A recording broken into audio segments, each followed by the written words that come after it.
My name is Shawn Camacho. Prubechu is San Francisco's only restaurant serving the flavors and food from Guam and the Marianas Islands. You know, initially when we first opened, the fact that people couldn't pronounce anything on the menu was an attraction. Thankfully, I always say that in San Francisco, those things work for us.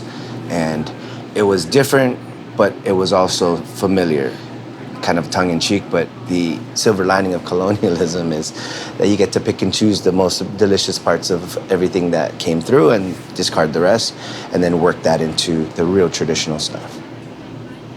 Chamorro people are the natives of the Marianas Islands. So Chamorro food's main influences, Spain is a huge one.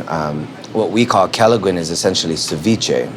And then you get empanadas and tamales that are what we consider very traditional foods, but have obviously been introduced from the 300 years that the Spanish held Guam as a colony.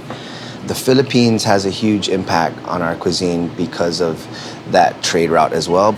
And then dishes and techniques that were found in the Philippines were also influenced by other peoples who have colonized the Philippines. So trickle-down effect is we eventually had lumpia, considered a mainstay on our party tables, which is a Filipino dish, which essentially is an egg roll from China.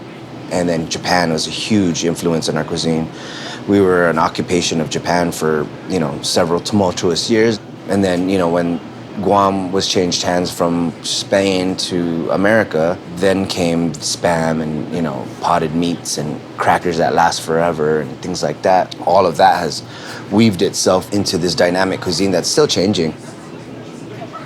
We always knew there was a bunch of people here from Guam, but once we opened the doors to this place, they came out of the woodwork. We had people driving down from Sacramento, Reno, driving up from Monterey. To many people, it meant everything. A lot of them haven't been able to commune with their people, commune in a space that looks familiar to them in decades. Chef and I love to tell this story about this old man that came to our first location. We bring back this drink called tuba from Guam. It's fermented coconut nectar, and it's Guam's native alcohol. And he hadn't had tuba in 40, 50 years. He's an old man. And we gave him a sip, complimentary. He's like, "Oh man, sir, you have to try this." And he drank it. And he started crying at the table. It is in that vein that this place is more than a place you eat food. And so it becomes this reconnection to the island that they didn't have to pay a $2,000 flight to feel.